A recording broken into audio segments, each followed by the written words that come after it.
March 13th. So today at school, Chuck pointed something out to me. My parents said I could call only them on my phone, but they never said anything about texting. So we started using our phones to text back and forth during class. It was a lot of fun, although we did almost get caught during health class. Mrs. Kinkle was demonstrating how to perform CPR on a rubber doll.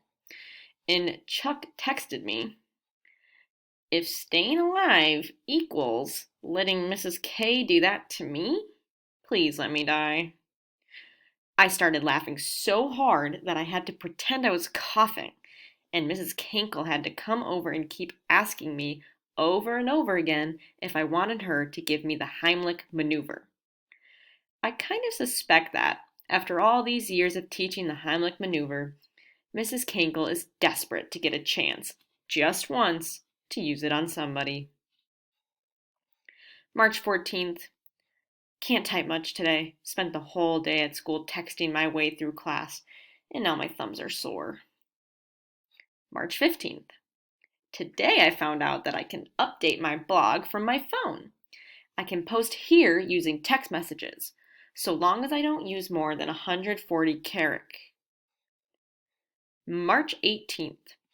Today at school, the cafeteria was selling green hamburgers.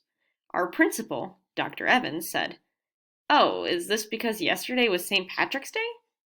And one of the cafeteria ladies said, "Yesterday was St. Patrick's Day?" And then Dr. Evans shut the cafeteria line down. March 19th.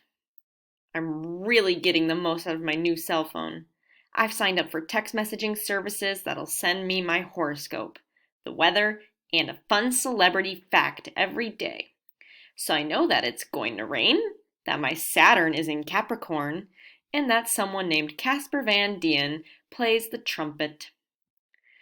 I need to figure out ways to work those into conversations. March 20th.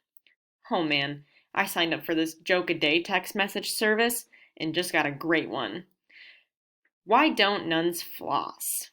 Oops, hang on. My parents are calling me downstairs. Something about the phone bill? Be right back. March 26th. In case you've been wondering where I've been for the last week, I kind of had my computer privileges taken away, along with pretty much every other privilege. But I learned some valuable things during that time. Like that my parents didn't get a text message plan for my phone, and that text messages apparently cost 20 cents a piece, and that if you multiply 20 cents by 637, you get $127.40. Anyway, I got my phone back on two conditions. The first is that the only thing I can do with it is talk to my parents. And the second is that my ringtone has to be, "I'm a little teapot." My parents are kind of evil geniuses sometimes. March 28th. At the mall today, in the atrium where they usually have Santa's workshop every December, they had an Easter Wonderland, where a guy in an Easter bunny suit sat on a chair and kids could sit on his lap. I don't get what the purpose of that is. Like, when I was a kid and you went to visit Santa, there was a reason for it. So you could tell him what you wanted for Christmas.